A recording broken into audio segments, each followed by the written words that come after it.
n/2 और plus order of n। इसको हम सॉल्व नहीं कर पा रहे थे। मास्टर थ्योरम किसी आगे की क्लास में पढ़ेंगे तो हम इसको सॉल्व कर लेंगे, डेफिनेटली सॉल्व कर लेंगे हम मास्टर थ्योरम की तरफ, लेकिन इस वक्त हम ये पढ़ रहे हैं। और ये जो है हमारे पास, ये जो हमारे पास है ये हम सॉल्व नहीं कर पा रहे, तो उसको हम डिफरेंट अंदाज में एनालाइज कर रहे हैं। वो क्या है, वो ये है कि हम कहते हैं कि हमारे पास जो डेटा दिया जाएगा n, उसको हम दो हिस्सों में डिवाइड करेंगे, और वो दो हिस्से जो यानी दो पार्ट जो होंगे, इसमें पहला पार्ट जो है वो n/2 होगा और दूसरा पार्ट भी जो है वो डेफिनेटली n/2 होगा। ये समझ में आती है ना। और उसके बाद फिर ये वाला पार्ट जब हम डिवाइड करेंगे तो ये वाला पार्ट भी n/4 हो जाएगा और ये वाला पार्ट जो है वो n/4 हो जाएगा, अभी दो से मजीद डिवाइड कर रहे होंगे। और इसी तरह से ये और ये पार्ट भी मजीद डिवाइड होगा n/4 और n/4 के अंदर। और सिमिलरली ये आगे की तरफ बढ़ता चला जाएगा, तो आगे आपको फाइनली 1/1 के अंदर डेटा मिलना शुरू हो जाएगा, एक एक साइज के अंदर डेटा, 1/1 साइज में डेटा। ये बात समझ में आ रही? ये जो 1 साइज में डेटा होगा, बताने का मकसद ये है कि हर स्टेज पे जब आप इसको कंपेयर कर रहे होंगे तो हर स्टेज पे n सॉर्टिंग कर रहे होंगे, इस स्टेज पे भी n कर रहे होंगे, इस स्टेज पे भी n कर रहे होंगे और हर स्टेज पे n करेंगे, यानी हर स्टेज के ऊपर आपको ऑर्डर ऑफ n की रिक्वायरमेंट होगी, हर स्टेज पे आप ऑर्डर ऑफ n की रिक्वायरमेंट होगी। अब सवाल ये है कि कितने ऑर्डर ऑफ n चाहिए आपको सॉर्ट करने के लिए। अगर मिसाल के तौर पर इसकी 5 डेप्थ होती, इसकी 5 डेप्थ होती, तो आप कहते हैं कि भाई मुझे जो है 5, ठीक है, ऑर्डर ऑफ n चाहिए अगर 5 डेप्थ होती। अगर इसकी 10 डेप्थ होती तो आप कहते हैं मुझे 10 ऑर्डर ऑफ n चाहिए। लेकिन इस वक्त तो ये n साइज में है, तो आपको ये बताया जा चुका है कि अगर आपके पास जो है वो डेटा n साइज का होगा तो उसकी डेप्थ कितनी होगी। आपने कहा किसी भी मर्ज सॉर्ट की ट्री की डेप्थ जो होनी है वो डेफिनेटली log ऑफ 2n होनी है, चाहे कितनी ही आप डेटा देते हैं, कितनी साइज कितना होना। तो उसका मतलब है इसको टोटल, अगर इसकी टाइम कॉम्प्लेक्सिटी को देखा जाए तो हमें कितना बेसिकली टाइम कॉम्प्लेक्सिटी है, order of n her step पे चलेगा, और स्टेप कितने होंगे, स्टेप होंगे log 2 ऑफ n, इतने स्टेप्स होंगे, जो कि बेसिकली इसको अपर फॉर्मेट में होगा और ये बेसिकली tn कहलाएगा इसका। और जब मैं इसको सही अंदाज में लिखूंगा तो मैं कहूँगा कि बेसिकली इसका जो फाइनल आंसर होगा वो होगा ऑर्डर ऑफ n, क्योंकि अपर बाउंड वगैरह इसमें हम लिखते नहीं है, तो वो लिखता है अपर बाउंड से मुराद है सील फंक्शन, तो लिखता है n log ऑफ n, इसका जो है वो आंसर है। This is a basically time complexity of your merge sort, ठीक है। तो ये बेसिकली टाइम कॉम्प्लेक्सिटी दिलाएगा कि whenever you are analyzing the merge sort, तो इसका जो आंसर होगा वो होगा n log n। ये जो है इसकी डेप्थ है और हर डेप्थ के लिए जो है वो आपको n साइज जो है वो रिक्वायर्ड, n कंपैरिजन जो है वो रिक्वायर्ड। ये चीज़ उन्होंने आगे भी की है। तो हमने इंस्टेड ऑफ द कि इस रिकर्जन को सॉल्व करते हमने अपनी टेक्निक को लगा के जो है वो ये सॉल्व कर लिया, और ये चीज़ ने क्लियर कर देता हूँ, और यही चीज़ ने आगे भी सॉल्व की है, ये बताने की कोशिश की कि देखो हर स्टेप के ऊपर आपको सी तो कांस्टेंट रखा है, हर स्टेप पे आपको कोई भी स्टेप हो n से 200 में डिवाइड करोगे आपके पास डेटा की तादाद n ही होगी, देखो यहाँ पे भी n है। और अगर आगे बढ़ोगे तो n को जब मजीद 200 में डिवाइड करोगे तो n/4 आ जाएगा। ये बाकी इन्होंने क्लियर करने के लिए आपको लिखा, लेकिन जब उनको मिलाओगे तो आपके पास डेटा की तादाद n ही आ जाएगी, सी तो कांस्टेंट टाइम चाहिए कितना उसमें, ठीक है। इसी तरह से ये कह रहा है कि यहाँ पर भी आपको n जो है वो डेटा को कंपेयर करना है। तो ये करते करते जब आप आगे बढ़ेंगे तो कहते हैं कितनी लेवल्स चाहिए, कितना डेप्थ चाहिए आपको, डेप्थ कितनी रिक्वायर्ड है, इस तरह से। तो कह रहा है कि इसमें जो हमें डेप्थ रिक्वायर्ड है वो बेसिकली अभी इन्होंने अपने तरीके से अंदाज से किया हुआ है, बुक से किया हुआ है, मैंने आपको समझा दिया, कुछ तरह सोचना कि आपको log n, बस ये समझ लो log n रिक्वायर्ड है, प्लस वन छोड़ दो दोस्तों, तो उसने 1 से काउंट किया हुआ है, तो log n रिक्वायर्ड है। तो जब log n रिक्वायर्ड है और हर स्टेज के ऊपर कितना डेटा आपके पास है, हर स्टेज पे आपके पास n डेटा है, तो टोटल टाइम कॉम्प्लेक्सिटी कितनी जाएगी, n log n इसकी टाइम कॉम्प्लेक्सिटी। ये तो हमने वो के समझ आ गया होगा, और ये इसकी फाइनल ट्री बनी थी कि हर स्टेज के ऊपर n डेटा जो है वो कंपेयर होता है, तो हर स्टेज पे हमें n बेसिकली कंपैरिजन चाहिए, और टोटल कितनी कंपैरिजन होनी है हर, तो आप कहेंगे जितनी डेप्थ है, तो डेप्थ कितनी है, log n डेप्थ है, तो n log n इसका जो आंसर आ जाएगा। ये एक शॉर्टेस्ट वे है एनालाइज करने का। वरना मास्टर थ्योरम के थ्रू भी मैं इसको सॉल्व कराऊंगा नेक्स्ट क्लास से मैं ये मास्टर थ्योरम क्या होता है और इसकी जो है एनालाइज करने पे इसका रिजल्ट जो है वो क्या मिलेगा। समझ आ रही बात है? अच्छा, अब इस बेसिस पे हम मुझे आखिरी बात यहाँ बतानी है वो ये कि मेरे पास जो एल्गोरिथम है इसकी स्पेस कॉम्प्लेक्सिटी क्या होगी, ये आपने बताना है। स्पेस कॉम्प्लेक्सिटी क्या बननी है, स्पेस कॉम्प्लेक्सिटी क्या होगी। मैं यहाँ लिखता हूँ कि what is the space complexity of this algorithm. मैं आपकी वॉइस को दूँ और आप सबसे आंसर लेते हैं। तो हमें थोड़ा बहुत पढ़ना है कि किस तरह से स्पेस कॉम्प्लेक्सिटीज की हम कैलकुलेट करेंगे। मैं अनम्यूट कर रहा हूँ। अनम्यूट के बाद आप मुझे सिर्फ ये बताएं कि इसकी स्पेस कॉम्प्लेक्सिटी क्या होगी। देखिए स्पेस कॉम्प्लेक्सिटी है, किसी को पता चल रहा है? अनम्यूट कर दिया मैंने। कोई कह सकता है कि स्पेस कॉम्प्लेक्सिटी क्या होगी? अच्छा चलो मैं एल्गोरिथम भी खोल देता हूँ ताकि हमें नजर आए। थोड़ी सी हिंट देंगे, स्पेस हाँ कॉम्प्लेक्सिटी हाँ होती हाँ है एटी ऑफ स्पेस थोड़ी सी कॉम्प्लेक्सिटी यही ना। हाँ मैं स्पेस कॉम्प्लेक्सिटी यही ना कि आप जब इसको चलाएंगे तो मेमोरी में आपको कितनी स्पेस चाहिए इसके लिए, यानी आप जब इसको रन करेंगे तो कितनी स्पेस रिक्वायर्ड है मेमोरी में इस एल्गोरिथम को चलाने के लिए extra, instead of the providing the user जो प्रोवाइड कर रहा है उसके अलावा जो एक्स्ट्रा स्पेस आपने एल्गोरिथम में इस्तेमाल की है वो कितनी है। तो आप कहेंगे अच्छा ओके वो इतनी है। तो दो चीजों पे ये कंसिस्ट करता है, मैं बताता हूँ। एक तो n+1 एक तो कंसिस्ट करता है कि मर्ज को कितनी स्पेस चाहिए, गौर से सुनिएगा, क्योंकि मर्ज सॉर्ट ये एक रिकर्सिव प्रोसेस है। रिकर्सिव प्रोसेस को कितनी स्पेस चाहिए होती है वो मैं आपको पीछे 2 क्लासों में बता चुका हूँ कि जब रिकर्जन करते हैं तो स्पेस कैसे निकालते हैं, और कुछ स्पेस चाहिए मर्ज को। तो ये दो चीज़ों पर डिपेंड करता है कि अगर आप कहते हैं कि मुझे स्पेस कॉम्प्लेक्सिटी रिक्वायर्ड है, स्पेस कॉम्प्लेक्सिटी मुझे चाहिए, तो मुझे यहाँ पर ठीक है, अगर मुझे स्पेस कॉम्प्लेक्सिटी चाहिए मैं यहाँ पे जाता हूँ, तो मुझे दो चीज़ें बेसिकली यहाँ रिक्वायर्ड है। एक तो मुझे मर्ज सॉर्ट रिकर्जन की चाहिए, मर्ज सॉर्ट ठीक है रिकर्जन की चाहिए, और दूसरा मुझे चाहिए मर्ज की, ये जो मर्ज का मेथड है। तो जब आप इन दोनों का निकाल लेंगे तो फिर आप कह देंगे। अब पहले हम मर्ज की निकालते हैं कि मर्ज को कितना स्पेस चाहिए, फिर हम रिकर्जन पे आते हैं। तो मर्ज का एल्गोरिथम मैं ओपन करता हूँ, ये रहा मर्ज का एल्गोरिथम। इस मर्ज को कितना एक्स्ट्रा स्पेस चाहिए जो यूजर ने इसको बेसिकली नहीं दिया। तो आप कहेंगे देखो भाई मैंने क्या क्या चीजें इस एल्गोरिथम में इनिशियलाइज करी है।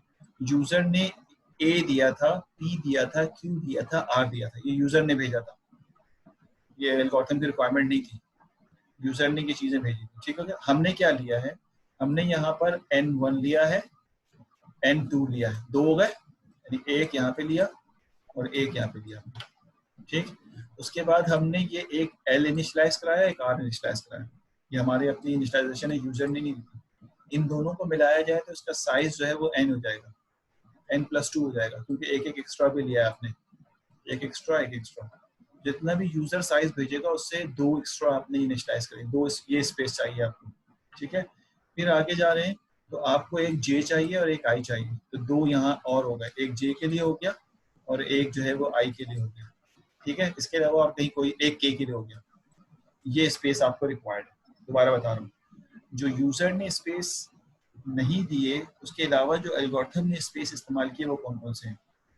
n1 एक स्पेस है, ठीक है, कॉन्स्टेंट यानी एक से मुराद एक वेरिएबल है। n2 एक स्पेस है, चाहे वो 4 बाइट का हो, जितने बाइट का हो, लेकिन एक स्पेस है। इसके बाद l और r ये दो एरे हैं आधे आधे साइज के, मिला लिया जाए तो n+2 साइज हो जाएगा, n साइज जो डेटा है, और आपने इसमें एक एक्स्ट्रा यहाँ पर एक एक्स्ट्रा यहाँ लिया तो n+2 साइज स्पेस चाहिए आपको। i के लिए एक स्पेस चाहिए, j के लिए एक स्पेस चाहिए और k के लिए एक स्पेस चाहिए।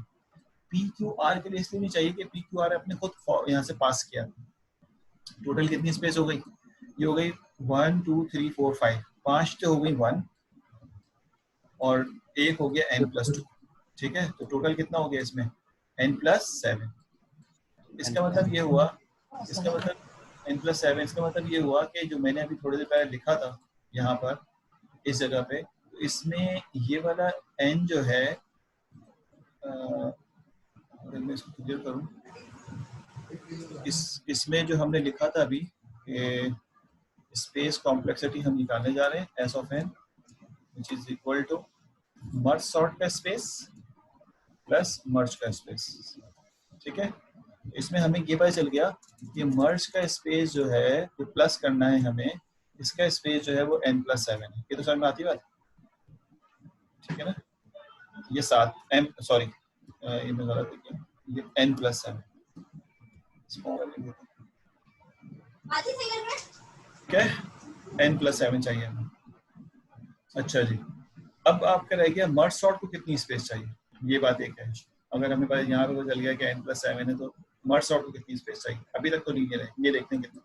आपको याद है मैंने लास्ट क्लास में एक स्टेटमेंट इस्तेमाल की थी कि रिकर्जन, क्योंकि मर्ज जो है वो रिकर्जन है, रिकर्जन को स्टैक में जगह चाहिए होती है, रिकर्जन स्टैक में जगह लेता है। लास्ट क्लास की बात है ये,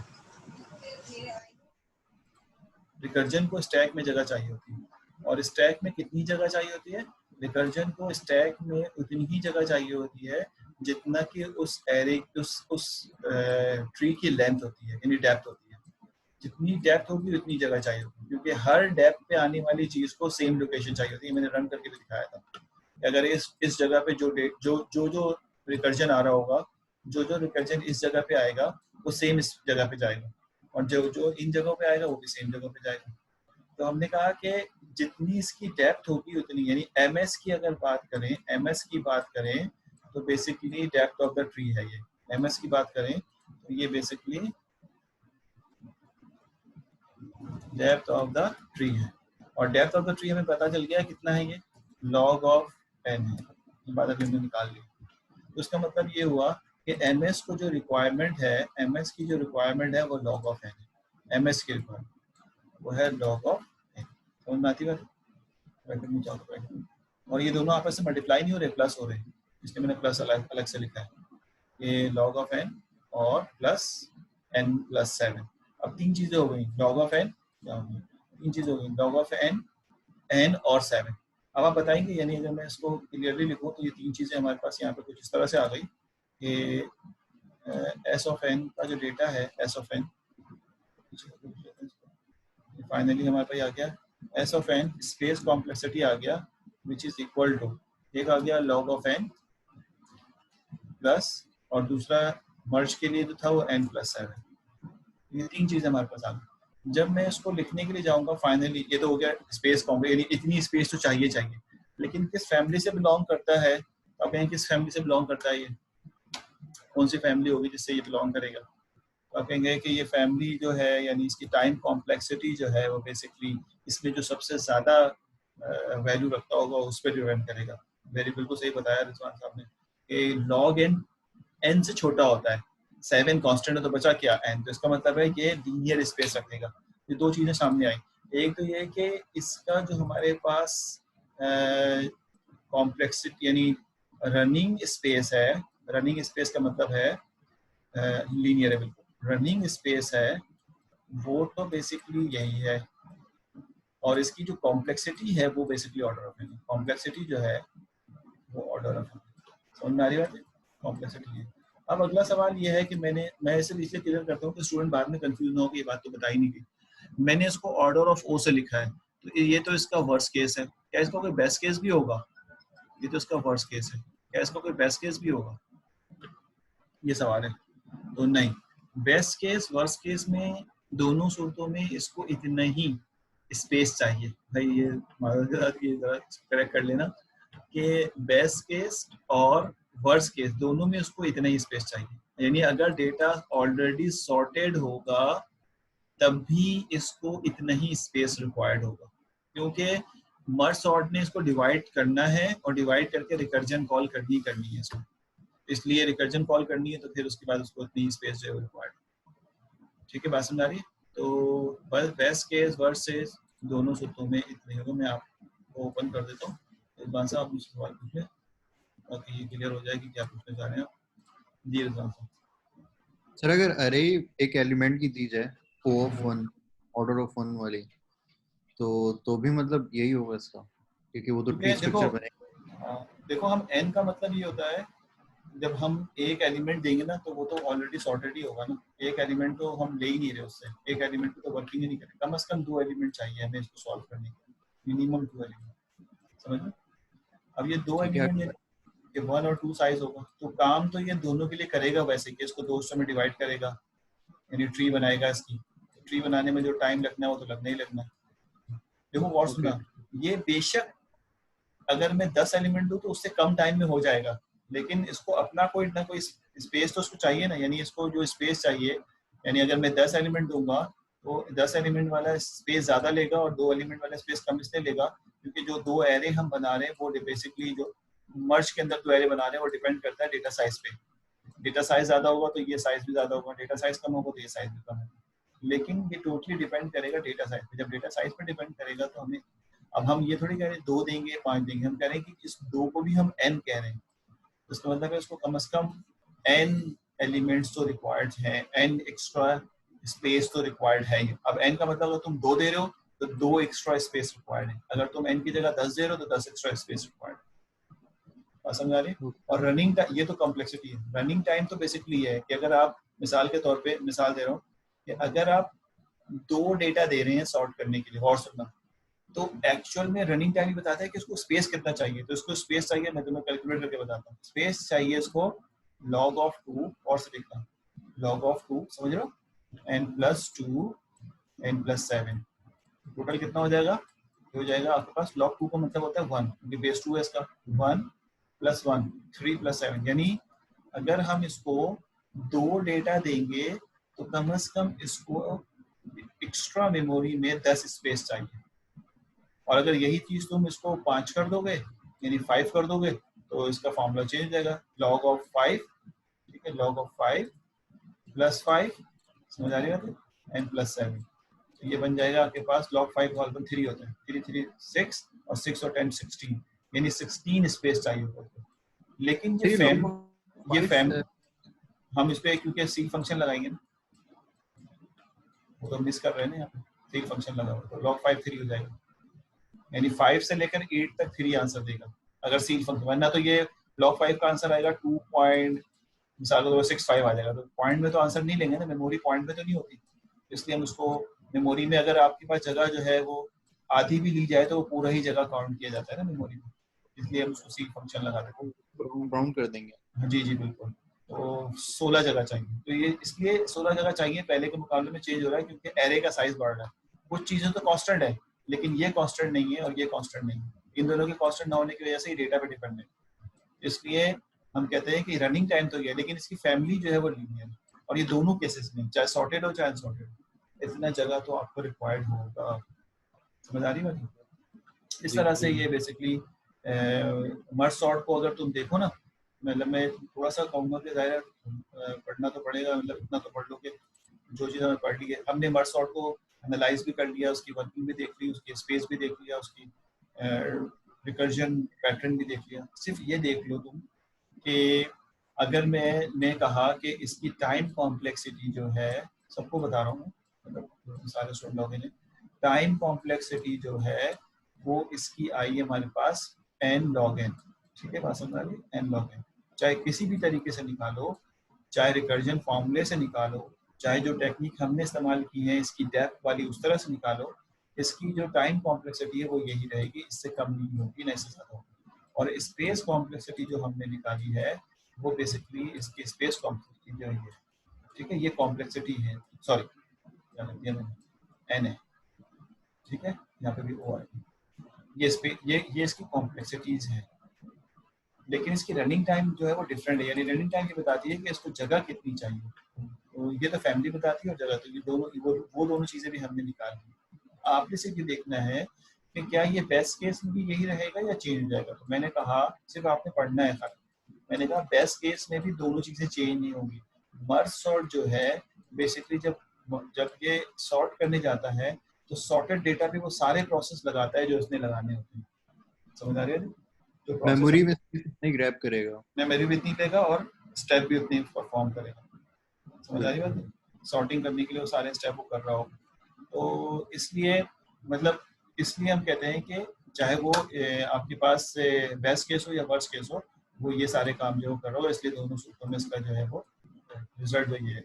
इसलिए आप चाहे उसको ओ से शो करें, चाहे उसको आप थीटा से शो करें, बात ही बिल्कुल सही है, इक्वल सर बात ये है। स्पेस टाइम जो है जो भी एल्गोरिथम लिख रहा होगा वो हर एक का स्पेस टाइम सेम नहीं आएगा, मतलब हर एक का डिफरेंट आ रहा होगा स्पेस टाइम। हो सकता है कोई ज्यादा लाइंस में कोई काम कर रहा हो अचीव, कोई कम लाइंस में अचीव कर रहा हो, तो नहीं स्पेस समझा, टाइम कैसे करेगा नहीं मर्ज एल्गोरिथम। सॉर्ट के लिए बोल रहे हो? मतलब किसी भी फॉर एग्जांपल कोई एक सेम लॉजिक में इम्प्लीमेंट करने आ रहा हूँ, हाँ तो उसके भी बहुत सारे डिफरेंट वेज हो सकते हैं ना इम्प्लीमेंट करने के कोड में। जी जी जी कुछ लोग ज्यादा लाइंस में अचीव करते हैं, कुछ लोग कम लाइंस में अचीव कर जी जी, लेते हैं। बिल्कुल बिल्कुल सही है, बोलो। टाइम कॉम्प्लेक्सिटी जो होगी वो टाइम स्पेस सॉरी हाँ टाइम स्पेस वेरी कर रहा होगा जी जी हर एक बिल्कुल। अगर तो वो क्योंकि ज्यादा कम लाइनों में डिफरेंट लिखा गया होगा तो वेरी करेगा, तो इसीलिए ढूंढा जाता है कि बेहतर एल्गोरिथम जो है मिल जाए हमें। तो देखो मिसाल के तौर पे तुम्हारे सवाल को इस तरह देखते हैं, मिसाल के तौर पे एक प्रॉब्लम था सॉर्टिंग। अब सॉर्टिंग को जब लिखा गया तो एक आदमी ने कहा मैं बबल सॉर्ट मैंने लिख लिया और इससे बेहतर नहीं लिखा जा सकता। मिसाल के तौर पे उसने एक तरीके कार इख्तियार किया और कहा कि बबल सॉर्ट एक एल्गोरिथम है जो कि बेसिकली लगाओगे तो n स्क्वायर इसकी कॉम्प्लेक्सिटी है, ठीक है। लेकिन कुछ दिनों के बाद, मिसाल दे रहा हूँ, एक और साइंटिस्ट आया, उसने कहा कि नहीं मैंने इससे बेहतर इसी प्रॉब्लम को सॉल्व करने के लिए एक और एल्गोरिथम लिखा है जिसको कहते हैं मर्ज सॉर्ट, वो इससे बेहतर है।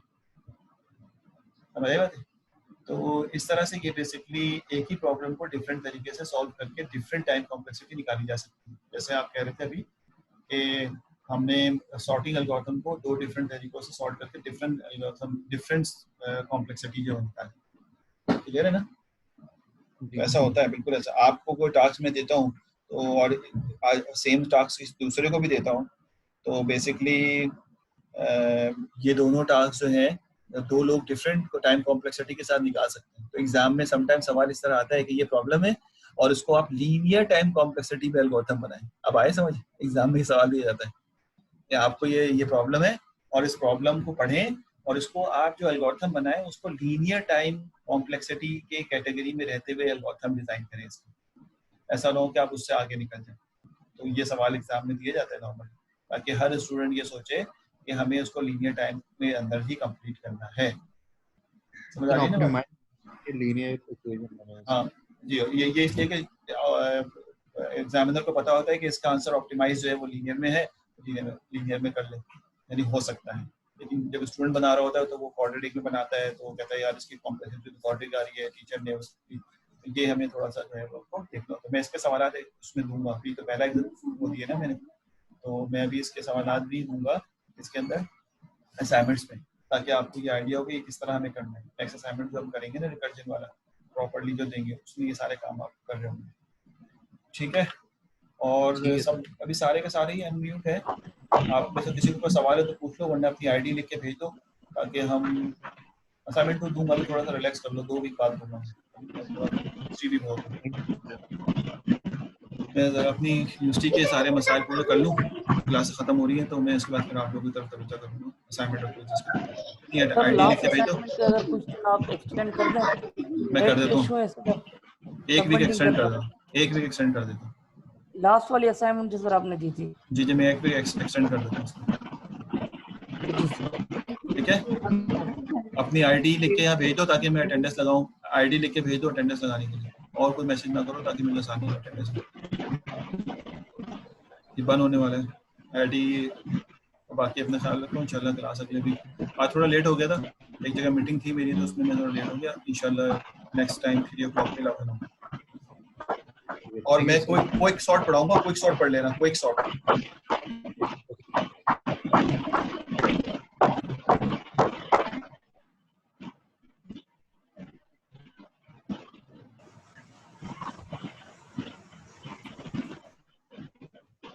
हो गया, सारे अटेंडेंस हो गए, कोई रह तो नहीं गया अटेंडेंस से? अटेंडेंस लगा दो, अपनी आईडी लगा दो। 9 स्टूडेंट हैं, 8 6 स्टूडेंट हैं, 6 7 1 2 3 4 5 6 7 8 सही है। चलो okay, thank you very much. अल्लाह हाफिज़, टेक केयर।